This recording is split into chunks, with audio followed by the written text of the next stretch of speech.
इस मजेदार कहानी की शुरुआत होती है डैमिन नाम के एक बहुत ही बड़े बिजनेसमैन को दिखाते हुए। डैमिन अपने कार के अंदर मौजूद होता है, लेकिन वो थोड़ा सा परेशान लग रहा था। डैमिन के हाथ में एक कार्ड था जिस पर लिखा होता है दे कैन हेल्प यू, और वहाँ पर एक नंबर भी मौजूद था। इसीलिए डैमिन सीधा दिए गए एड्रेस की तरफ चले जाता है। वहां पहुंचने के बाद डैमिन को एक प्रोफेसर मिलता है जो डैमिन को कह रहा था कि हमें पता है कि आपको हमारी जरूरत है। दरअसल प्रोफेसर और उसकी कंपनी को पहले से ही पता था कि डैमिन को एक बहुत ही खतरनाक बीमारी है और वो जल्द से जल्द मरने वाला है। डैमिन को भी कहीं न कहीं इन सारी बातों का सॉल्यूशन चाहिए था, इसीलिए वो प्रोफेसर के पास आया होता है। प्रोफेसर ने जवाब दिया कि हमारी एक टेक्निक होती है श्रेडिंग, जिसमें कि हम एक आदमी की आत्मा और उसकी पूरी कॉन्शियसनेस को दूसरे आदमी के बॉडी में ट्रांसफर कर देते थे, और अगर डैमिन चाहेगा तो उसकी सारी कॉन्शियसनेस और आत्मा दूसरे बॉडी में ट्रांसफर कर दी जाएंगी। क्योंकि अब टेक्नोलॉजी का दौर काफी ज्यादा आगे बढ़ चुका था। बहुत सारी कंपनियां इसी तरीके की टेक्निक बनाती थी जो कुछ सालों पहले इमेजिनेशन होती हैं। प्रोफेसर तो डैमिन को एक आदमी की बॉडी दिखाते हैं जिसके अंदर उसकी आत्मा ट्रांसफर कर दी जाएगी, लेकिन डैमिन ने जब उस आदमी को गौर से देखा तब वो जिंदा था। डैमिन इस बात से थोड़ा चौंक जाता है कि किसी दूसरे इंसान को मारकर मेरी आत्मा उसमें ट्रांसफर करना गलत है कि नहीं। तभी प्रोफेसर ने रिप्लाई दिया कि इस आदमी का कोई भी वजूद नहीं है, अगर ये चला भी जाएगा तो किसी को फर्क नहीं पड़ेगा। प्रोफेसर और उसकी ऑर्गेनाइजेशन सिर्फ उन्हीं लोगों की मदद कर रही थी जो देश को डेवलप करने में बड़ा योगदान दे रहे होते हैं। डैमिन उन्हीं में से एक था, इसीलिए डैमिन को चांस दिया जा रहा था। अब डैमिन यहाँ पर सोचने के लिए कुछ समय मांग लेता है। घर आने के बाद डैमिन अपनी बेटी से मिलने के लिए चला गया था, लेकिन शुरुआत से ही डैमिन की बेटी अपने फादर से नफरत करती थी, क्योंकि डैमिन काम के सिलसिले में इतना ज्यादा बिजी रहता कि वो अपनी बेटी को टाइम नहीं दे पाता। इन सारी बातों से डैमिन का दिल टूट जाता है और वो वहाँ से चला गया था। बट अब अगले दिन ही डैमिन की तबीयत बहुत ही ज्यादा खराब होने लगी। उसे लगने लगा होता है कि यही उसका आखिरी पल आ चुका है। इसीलिए डैमिन ने तुरंत ही प्रोफेसर को कॉल करके उसके शेडिंग वाली टेक्निक को अपनाने के लिए कह दिया, जिसमें कि डैमिन की आत्मा उस आदमी के बॉडी में ट्रांसफर कर दी जाएगी। सर्जरी से पहले डैमिन एक शमशान घाट में चला जाता है एक छोटा सा बॉक्स लेकर। डैमिन के पास एक बॉक्स था जो वो जमीन में जाकर गाड़ देता है। अब यहाँ जल्द से जल्द डैमिन के सर्जरी की तैयारी चालू कर दी गई थी। एक साइड पर डैमिन को रखा गया था जो कि अपनी आखिरी सांसें ले रहा होता है, और वहीं साइड में दूसरे आदमी को रखा गया था जिसके बॉडी में उसकी आत्मा ट्रांसफर की जाएगी। सारे प्रोसीजर फॉलो करने के बाद कुछ ही घंटों के अंदर ही अंदर डैमिन अपनी आंखें खोलता है, लेकिन अपनी बॉडी में नहीं बल्कि उस दूसरे आदमी के बॉडी में। डैमिन पूरा शॉक हो गया था कि ऐसी चीजें सच में वर्क करती हैं। हालांकि शुरुआत में उसे नए बॉडी के अंदर एडजस्ट करने में काफी प्रॉब्लम हो रही थी, लेकिन तब से ही डैमिन की अच्छी खासी ट्रेनिंग चालू हो जाती है। शुरुआत में डैमिन को अपने दिमाग के अंदर अजीब अजीब तरीके के ख्याल आ रहे थे। इन्हीं सारी थिंकिंग को ठीक करने के लिए प्रोफेसर ने डैमिन को कुछ टैबलेट्स दिए थे जो उसे लगातार खाने हैं। डैमिन की अच्छी खासी ट्रेनिंग भी चालू हो गई थी जिससे कि वो अपने नए बॉडी पर कंट्रोल कर सके। एक महीने के अंदर अंदर वो पूरी तरीके से नॉर्मल हो जाता है। अब यहाँ प्रोफेसर ने डैमिन को एक हफ्ते के लिए टैबलेट्स दिए और कहा कि तुम्हें हर दिन एक एक गोलियां खानी है, नहीं तो तुम्हारे दिमाग में अजीब अजीब तरीके के ख्याल आने लगेंगे। प्रोफेसर ने भरोसा दिलाया कि हर हफ्ते तुम्हें इसी तरीके के टैबलेट्स मिल जाएंगे। इसीलिए डैमिन अब बिना फिक्र के अपनी लाइफ में वापस चला जाता है। डैमिन जिस आदमी के बॉडी के अंदर था उसका नाम डैनियल होता है। डैमिन की तो पूरी तरीके से लाइफ खत्म हो चुकी थी, इसीलिए अब डैनियल की बॉडी मिलने पर वो उसी की लाइफ जीने के लिए आ चुका था। धीरे धीरे डैमिन की अपने नेबर से दोस्ती हो जाती है, साथ ही साथ उसने अपनी एक गर्लफ्रेंड भी बना ली थी। डैमिन तो वो सारी चीजें करने लगा था जो वो अपनी जवानी में नहीं कर पाया, जैसे कि उसे एक नई लाइफ मिल चुकी हो। इसी तरीके से एक हफ्ते बीत जाते हैं। एक दिन अचानक डैमिन वो टैबलेट खाना भूल गया, जिसके बाद उसके सर में अचानक दर्द होने लगता है। उसे तो अजीब अजीब तरीके के विजन्स आ रहे थे जिसमें कि एक लेडी और उसकी बेटी दिखाई देती है। वो दोनों तो एक फार्म हाउस में मौजूद थे जिनके ठीक पीछे एक बड़ा सा वाटर टैंक होता है। अगले विजन में डैमिन ने उस लेडी और लड़की को देखा कि वो हॉस्पिटल में मौजूद हैं और पता नहीं क्यों थोड़े उदास लग रहे हैं। ये सारी चीजें डैमिन के दिमाग में इस तरीके से घूम रही थी कि उसका पूरा सर फटने लगा। डैमिन पूरी तरीके से परेशान हो जाता है कि वो क्या करे। अब थोड़ा नॉर्मल होने के बाद डैमिन ने प्रोफेसर को सारी की सारी बातें बताई। प्रोफेसर ने सिर्फ एक ही जवाब दिया कि तुम्हें अपनी टैबलेट्स लेनी बंद नहीं करनी चाहिए, और अगर तुम ऐसा नहीं करोगे तो तुम्हारी जान भी जा सकती है। प्रोफेसर एडवर्ड को सलाह देते हुए बता रहे थे कि तुम्हें कुछ दिनों के लिए छुट्टी पर चले जाना चाहिए। उन्होंने कहा कि मैं तुम्हारे लिए हवाई की टिकट्स बुक कर रहा हूँ, तो तुम एंजॉय करके आओ। डेमिन को भी लग रहा था कि शायद से यही प्रॉब्लम है, लेकिन डेमिन को ये पता ही करना था कि वो जो विजन्स उसके दिमाग में आ रहे हैं वो हैं क्या। इसीलिए अब प्रोफेसर के जाने के बाद वो लैपटॉप के अंदर वही वाटर टैंक और फार्म हाउस के बारे में सर्च करने लग जाता है। इसीलिए अब डेमिन ने डिसाइड किया कि वो हवाई न जाकर इसी जगह पर जाएगा अपने विजन्स का पता लगाने के लिए। उससे पहले डेमिन कब्रिस्तान में आ जाता है अपने छुपाए गए उस बॉक्स को निकालने के लिए। तब जाकर हमें पता चला कि बॉक्स के अंदर काफी सारे पैसे और डेबिट कार्ड्स रखे हुए हैं, जिनके अंदर डेमिन ने ही अपने सारे पैसे ट्रांसफर किए थे, क्योंकि सर्जरी होने से पहले डेमिन को ये भली भांति पता था कि उसका चेहरा और बॉडी जब बदल जाएगी तब वो अपने बिजनेस और प्रॉपर्टी पर क्लेम नहीं कर सकता। इसीलिए डेमिन ने अपने आधे से ज्यादा पैसा डेबिट कार्ड और क्रेडिट कार्ड में ट्रांसफर कर दिया और उसे यहाँ पर छुपा दिया, जिसे कि अब वो बेझिझक यूज कर सकता था। डेमिन तो अब उन सारे पैसों को लेकर निकल पड़ता है फार्म हाउस की तरफ, जो कि उसे विजन्स में आ रहे थे। वहाँ पहुँचने के बाद डेमिन ने एक घर के दरवाजे पर दस्तक दी, लेकिन दरवाजा खुला होने के कारण वो अंदर जाकर चेक करने लगा था। तभी डेमिन की नजर अचानक एक तस्वीर पर पड़ती है, जिसमें कि वही लेडी और लड़की मौजूद थी जो डेमिन की विजन्स में आ रही होती है। बट उन दोनों के साथ इस नए वाले डैनियल की बॉडी की फोटो भी मौजूद थी, यानी कि डेमिन जो इस नई बॉडी के अंदर आया है वो कहीं न कहीं इनसे रिलेटेड है। अचानक वो लेडी पीछे से गन लेकर आ जाती है, जिसने कि डेमिन के ऊपर पॉइंट कर दिया था। लेकिन जैसे ही उस लेडी ने डेमिन का चेहरा देखा तब वो बहुत ही ज्यादा रोने लगी, क्योंकि ये और कोई नहीं बल्कि उस लेडी का हस्बैंड होता है। वो लेडी बहुत ही ज्यादा खुश हो रही थी कि आखिरकार उसका हस्बैंड वापस आ गया,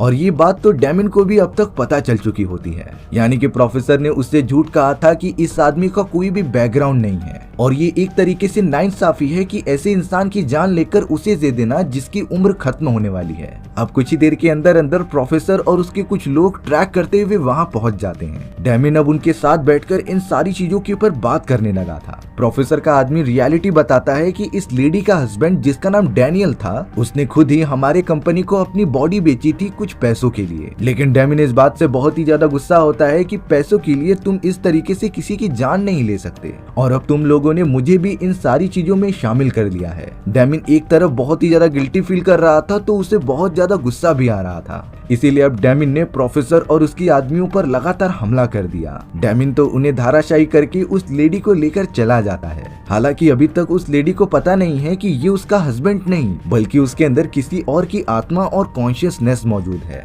फिलहाल के लिए डेमिन उस लेडी को और ज्यादा परेशान ना करते हुए उसे कुछ बताता नहीं, और गाड़ी में बिठाकर उसकी बेटी को स्कूल से पिकअप करने चला जाता है। उस लेडी का नाम लिंडा था, जो अपने हस्बैंड से बहुत ज्यादा प्यार करती थी। लेकिन अब वो खुश होती है कि उसका हस्बैंड वापस लौट कर तो आ गया। लिंडा अपनी बेटी को स्कूल से लेकर आती है, पर जब उसकी बेटी ने डेमिन को देखा तब वो तुरंत ही उससे भागते हुए गले लग गई थी, क्योंकि डेमिन जिसके बॉडी में मौजूद होता है वो कई सालों से अपने घर पर लौटा नहीं था। डेमिन को भी कहीं न कहीं इस फैमिली के लिए बहुत ही ज्यादा दुख हो रहा होता है। इसीलिए अब डेमिन दोनों को ही लेकर एक होटल में चला गया था रात गुजारने के लिए। अब डेमिन अपने लैपटॉप के अंदर शेडिंग टेक्निक के बारे में और भी ज्यादा इंफॉर्मेशन निकालने लगता है, जिसमें कि उसे पता चला कि डॉक्टर फ्रांसिस नाम की एक वैज्ञानिक ने इस टेक्निक का इजाद किया था, बट उनकी कई सालों पहले डेथ हो चुकी है। डेमिन जब डॉक्टर फ्रांसिस का एक इंटरव्यू देख रहा होता है तब उसने नोटिस किया कि फ्रांसिस को अपने चश्मे के ऊपर 2 बार टैप करने की आदत है, और ऐसा ही सेम आदत प्रोफेसर को भी है।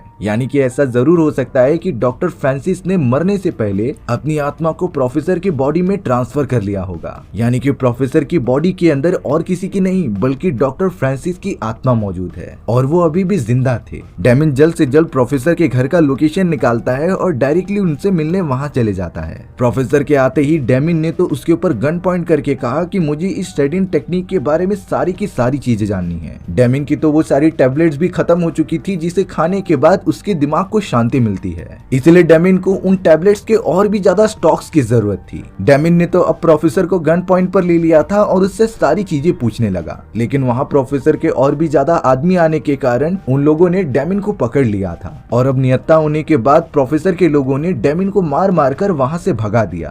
अब डेमिन यहाँ डायरेक्टली लिंडा के पास आ चुका था। डेमिन के मन में भी बहुत ज्यादा गिल्ट होता है कि उसने किसी इंसान को मारकर उसकी बॉडी का यूज किया अपने आप को जिंदा रखने के लिए। भले ही डेमिन ने ये सारी चीजें जाने अनजाने में की, लेकिन इसका बुरा हर्जाना तो लिंडा और उसकी बेटी को झेलना पड़ रहा है। इसीलिए अब डेमिन ने लिंडा को सारी बातें सच सच बता दी होती हैं। डेमिन ने लिंडा को समझाया कि तुम्हारे हस्बैंड की कई दिनों पहले मौत हो चुकी थी। हालांकि ये बॉडी तुम्हारे हस्बैंड की ही है, लेकिन इसके अंदर जो कॉन्शियसनेस और जो आत्माएं हैं वो मेरी है। लिंडा ये बातें सुनकर पूरी तरीके से शॉक हो जाती है कि आखिरकार ये कैसे हुआ। लिंडा को तो समझ में ही नहीं आ रहा था कि वो अब क्या करे। बट डेमिन ने भले ही लिंडा को उसके हस्बैंड से दूर कर दिया, लेकिन उसने डिसीजन लिया होता है कि वो लिंडा और उसकी बेटी की अच्छे से प्रोटेक्शन करेगा। इसीलिए अब डेमिन दोनों को लेकर अपने एक बहुत ही पुराने दोस्त के पास चला आता है। शुरुआत में तो डेमिन के दोस्त ने तो उसका बदला हुआ चेहरा देखकर पहचान ही नहीं पा रहा था, लेकिन बाद में जब डेमिन ने अपने दोस्त को वो सारी बातें बताई जो सिर्फ उन दोनों को ही पता होती हैं, तब जाकर उसके दोस्त ने भरोसा किया कि ये और कोई नहीं बल्कि मेरा डेमिन है। उसके दोस्त को विश्वास नहीं हो रहा होता कि डेमिन ने भी ये टेक्निक का यूज किया है। अब डेमिन ने थोड़े दिनों तक वहीं पर रुकने का डिसीजन लिया, लेकिन जब डेमिन लिंडा की बेटी को देखने गया तब वो नोटिस करता है कि उसके फ्रेंड का बेटा अभी भी जिंदा है। डेमिन लिंडा को बता रहा था कि मेरे दोस्त के बेटे की मौत कई साल पहले हो चुकी थी, लेकिन शायद से मेरे दोस्त ने भी शेडिंग टेक्निक का यूज करके अपने मरे हुए बेटे की आत्मा दूसरे बॉडी में ट्रांसफर कर दी। यानी कि उसके दोस्त को भी प्रोफेसर ने फंसाया है इन सारी चीजों के अंदर। डेमिन तुरंत ही अपने दोस्त के पास आकर पूछता है कि आखिर प्रोफेसर और उसके लोग यहाँ पर कितने समय में आ जाएंगे। और तो और डेमिन अपने दोस्त को ये भी बताता है कि तुमने अपने बेटे की आत्मा जिस बॉडी से स्विच की है उसे प्रोफेसर के लोगों ने किसी परिवार से छीन कर मारा था। ये बात सुनने पर तो डेमिन के दोस्त की भी आंखें खुली की खुली रह गई, क्योंकि उन लोगों को प्रोफेसर ने ये सारी बातें बिल्कुल बताई नहीं होती। और अब जल्द से जल्द डेमिन लिंडा और उसकी बेटी को लेकर यहाँ से निकलने लगा था, लेकिन बहुत ज्यादा देर होने के कारण प्रोफेसर और उसके लोग वहाँ पहुँच जाते हैं और डेमिन की कार के चारों तरफ फायरिंग करने लग जाते हैं। प्रोफेसर के सभी लोग लगातार डेमिन का पीछा करने लगे थे। डेमिन अकेले ही कार में बैठकर बड़ी चालाकी से उन सभी का एक्सीडेंट करवा देता है। वहीं डेमिन का दोस्त लिंडा और उसकी बेटी को जंगल की दूसरी तरफ बचाकर लेकर जा रहा था, जिससे कि वो दोनों पूरी तरीके से सुरक्षित रहें। डेमिन का दोस्त लिंडा और उसकी बेटी को लेकर जा ही रहा था, तभी उनके सामने एक कार आ जाती है। उन्हें लग रहा था कि ये कार डेमिन की है जो उन्हें बचाने के लिए आया है, इसीलिए वो तीनों कार के पास चले गए थे। बट अंदर तो प्रोफेसर और उसके सभी आदमी बैठे होते हैं, जिन्होंने अब लिंडा और उसकी बेटी को किडनैप कर लिया था। डेमिन का दोस्त चाह कर भी उनकी मदद नहीं कर पाता। अब वो सीधा भागा भागा डेमिन के पास आ जाता है, जिसने कि प्रोफेसर के कई सारे लोगों को मार गिराया था। डेमिन के दोस्त ने उसे बताया कि प्रोफेसर के लोगों ने लिंडा और उसकी बेटी को किडनैप करके अपने साथ लेकर चले गए हैं। डेमिन के दोस्त को उस समय कुछ नहीं समझ में आ रहा था कि वो उन्हें बचाने के लिए क्या करे, बट अब यहाँ डेमिन को किसी भी हालत में लिंडा और उसकी बेटी को बचाना होगा, क्योंकि वो प्रोफेसर बहुत ही बुरा आदमी था और न जाने वो उनके साथ क्या करेगा। डेमिन को यहाँ पर पता नहीं होता कि आखिर उस प्रोफेसर का अड्डा कहाँ पर है, लेकिन जब उसने अपने दिमाग पर बहुत ही ज्यादा फोकस किया तब उसे अपने बहुत सारे विजन्स में थोड़े थोड़े पार्ट दिखाई देते हैं, जब उसे प्रोफेसर के अड्डे पर लाया गया था। उन्हीं सारी यादों को एक साथ कंबाइन करके डेमिन को उनके लोकेशन का पता चल गया होता है। इसीलिए वो तुरंत ही प्रोफेसर द्वारा बनाई गई एक सीक्रेट लेबोरेटरी के अंदर जाने लगा। अंदर पहुंचते ही डेमिन सबसे पहले लिंडा और उसकी बेटी को ढूंढ रहा था, बट अब वो अपने सामने एक बेहोश पड़े हुए आदमी को देखता है, जिससे कि उसे अंदाजा हो गया था कि शायद प्रोफेसर इस बॉडी का यूज करके अपनी वो शेडिंग टेक्निक किसी के ऊपर अप्लाई करने वाला है। अगले ही मोमेंट में अचानक प्रोफेसर डेमिन के सामने आ गया था। डेमिन गन लेकर लगातार प्रोफेसर के ऊपर फायरिंग करता रहता है, लेकिन प्रोफेसर के सामने एक बुलेट प्रूफ ग्लास थी, जिससे कि उसे कुछ भी नहीं हो रहा था। और अब प्रोफेसर के लोग आकर डेमिन को पूरी तरीके से पकड़ लेते हैं। डेमिन उनसे पीछा छुड़ाने की बहुत कोशिश कर रहा था, बट वो सब डेमिन को अब पकड़ लेते हैं। यहाँ जाते जाते डेमिन ने अपने मुंह के अंदर बंदूक की एक गोली रख ली थी, क्योंकि उसके दिमाग में एक प्लान था जो हमें कुछ ही देर में पता चल जाएगा। प्रोफेसर समझ चुके थे कि जब तक डेमिन जिंदा रहेगा तब तक उसके दिमाग में हमारी ऑर्गेनाइजेशन के खिलाफ जो भी चल रहा है वो मौजूद होगा। इसीलिए प्रोफेसर ने डिसीजन लिया कि वो डेमिन की बॉडी में अब एक दूसरी आत्मा को ट्रांसफर कर देगा। उस दूसरे आदमी की बॉडी वो आत्मा थी जो अब डेमिन की बॉडी में ट्रांसफर कर दी जाएगी। जाएगी, जिससे कि डेमिन की याददाश्त चली जाने के कारण उसे कुछ याद नहीं रहेगा। शेडिंग टेक्निक का सारा प्रोसीजर चालू कर दिया जाता है। कुछ ही घंटों के अंदर ही अंदर वो प्रोसेस खत्म होने के बाद प्रोफेसर डेमिन की बॉडी के पास आकर पूछ रहे थे कि आखिर तुम्हारा नाम क्या है। वो बताता है कि मेरा नाम माइकल है, और ये साइड में रखे हुए दूसरे आदमी की आत्मा थी जो अब उसके बॉडी में मौजूद होती है। यानी कि डेमिन अपनी सारी यादें भूल चुका है और अब उसके बॉडी में माइकल की आत्मा है। तो अगर गलती से उनके कंपनी के इस इलीगल एक्सपेरिमेंट के बारे में अगर गवर्नमेंट को पता चल जाता तब उसकी कंपनी बंद हो जाती। प्रोफेसर अब पूरी तरीके से निश्चिंत होकर वहां से चला जाता है, बट थोड़ी ही देर बाद डेमिन ने गन निकाली और माइकल के लोगों पर फायर करने लगा, जिससे कि हमें पता चलता है कि डेमिन की याददाश्त अभी तक गई नहीं है, वो अभी भी अपने बॉडी के अंदर मौजूद था। दरअसल बात ये थी कि मशीन के अंदर डालने से पहले डेमिन ने अपने मुंह के अंदर बंदूक की एक बुलेट डाल दी थी, और अगर मशीन में कोई भी मेटल की चीज लेकर जाई जाए तो वो ठीक से काम नहीं करती। इसी खराबी का फायदा डेमिन ने उठाया और अब वो गन लेकर चारों तरफ घूमने लग जाता है लिंडा और उसकी बेटी को ढूंढने के लिए। डेमिन प्रोफेसर के एक आदमी को पकड़कर लिंडा के लोकेशन के बारे में पूछता है, और अब बंदूक की नोक पर होने के बाद उन लोगों को ये सारी चीजें बतानी ही पड़ी। वो सब डेमिन को लिंडा और उसकी बेटी की तरफ लेकर चले जाते हैं जो उसी लेबोरेटरी में छुपाए गए थे। उन्हें सही सलामत देखने के बाद डेमिन ने प्रोफेसर के सारे लोगों को मार दिया था। यहाँ प्रोफेसर जब गोली चलने की आवाज सुनता है तब उसे कुछ शक हो गया था। वो तुरंत ही चला आया ये पता करने के लिए कि आखिर यहाँ पर कौन सी गलत चीजें हो रही हैं। तभी प्रोफेसर ने अपनी मशीन के अंदर एक गन की बुलेट देखी, जिससे कि उसे पता चल गया कि शायद डेमिन ने उसे चकमा दे दिया है। वो तो मशीन के अंदर मेटल की चीज लेकर चला गया, जिससे कि हमारी मशीन प्रॉपर काम नहीं की, और डेनिम ने तो शुरुआत में सिर्फ माइकल होने का नाटक किया था। वहीं दूसरी तरफ डेमिन ने प्रोफेसर के बहुत सारे लोगों को मार दिया होता है, और अब वो डायरेक्टली पहुंच गया था प्रोफेसर के पास। बट प्रोफेसर तो अभी भी बुलेट प्रूफ ग्लास के अंदर मौजूद था, जिसके अंदर जाना बहुत ही ज्यादा मुश्किल होता है। प्रोफेसर अब डेमिन को कहने लगा था कि मेरे बिना तुम कुछ भी नहीं हो, अगर मैं तुम्हें वो टैबलेट नहीं दूंगा तो तुम वैसे ही मर जाओगे, और धीरे धीरे तुम्हारे अंदर मौजूद लिंडा के हस्बैंड की यादें बढ़ती जाएंगी। एक समय ऐसा आएगा जब तुम्हारी आत्मा मर जाएगी और लिंडा की हस्बैंड की यादें तुम्हारे ऊपर कब्जा कर लेंगी। यानी कि इन सारी चीजों में डेमिन की मौत पक्की है। बट डेमिन अब इस बारे में बिल्कुल भी नहीं सोच रहा था। उसे तो किसी भी हालत में प्रोफेसर और उसकी पूरी ऑर्गेनाइजेशन को बर्बाद करना था, जिससे कि वो आगे चलकर किसी मासूम लोगों पर इस तरीके के खतरनाक एक्सपेरिमेंट ना करे। डेमिन अब बहुत ही ज्यादा गुस्से में वहां पर पड़े हुए एक फ्लेम थ्रोअर को उठाता है और आग से ग्लास को छेदते हुए डायरेक्टली प्रोफेसर को जला देता है। प्रोफेसर तो पूरी तरीके से जलकर खत्म हो गया था। डेमिन लिंडा और उसकी बेटी को सही सलामत लेबोरेटरी से बाहर लेकर आ जाता है। डेमिन ने अब लिंडा और उसकी बेटी को सेफ रखने के लिए नाव की मदद से अपने खरीदे गए आइलैंड पर भेज दिया था। वहाँ लिंडा और उसकी बेटी के लिए सारी फैसिलिटीज मौजूद होती हैं, जहाँ दोनों ही अपने आगे की जिंदगी खुशी खुशी गुजार सकते थे। सारी चीजें ठीक होने के बाद डेमिन अब अपनी बेटी से मिलने आता है और उसे एक लेटर देके कहता है कि ये आपके फादर ने दिया था। डेमिन की बेटी जब लेटर को पढ़ रही थी तब उसकी आंखों से आंसू निकलने लग जाते हैं। शायद डेमिन ने लेटर के अंदर कई सारी ऐसी बातें लिखी थी जो उससे शेयर नहीं कर पाया था, और अब वो वहाँ से निकल जाता है जो अपनी बेटी को बहुत ही ज्यादा खुश देख रहा था। डेमिन तो अब अपने आप को एक कमरे में बंद करके नॉर्मल जिंदगी जीने लगता है। उसने कई दिनों से एक भी टैबलेट नहीं खाया होता, जिससे कि डेमिन के अंदर जो भी यादें मौजूद थी वो धीरे धीरे मिटना स्टार्ट हो जाती हैं। यानी कि एक समय ऐसा आएगा जब डेमिन की यादें मिट जाएंगी और वो जिस बॉडी में है यानी कि लिंडा के हस्बैंड डेविड की यादें वापस आ जाएंगी।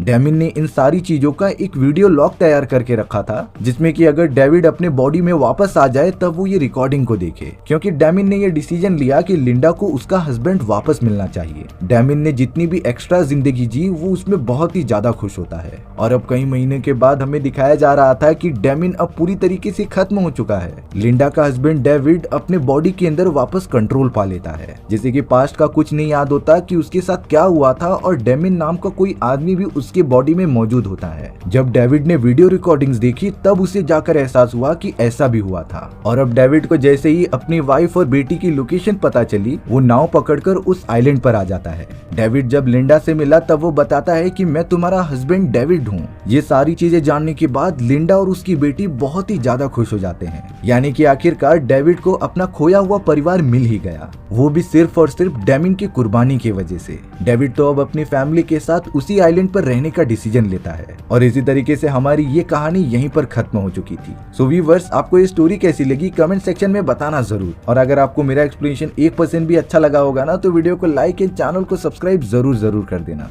मिलते हैं इसी तरीके की मजेदार वीडियोस में, तब तक के लिए बाय बाय।